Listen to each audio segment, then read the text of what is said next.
Imagine, t'as une piste comme ça devant toi au ski. Donc là, c'est l'ouverture des pistes, il est presque 11 h et il y a presque personne. Mais là, t'as plusieurs choix qui s'offrent à toi. Et j'aimerais savoir ce que vous choisiriez. Puisque comme il avait un peu neigé, il y avait pas mal de neige fraîche qui était tombée. Donc soit on peut rester sur la piste, soit on peut s'aventurer sur le côté.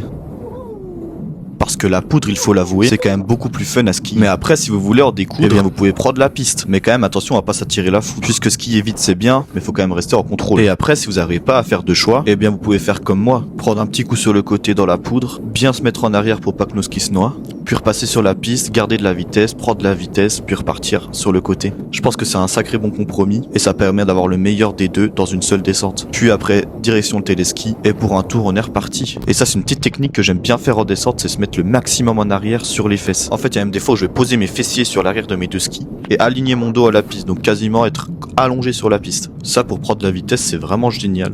Et t'as l'impression vraiment d'être couché et de faire une petite sieste tout en skiant. Sur la fin, j'arrivais toujours pas à me décider, donc je prends encore sur la droite. Et c'est maintenant le moment de t'abonner.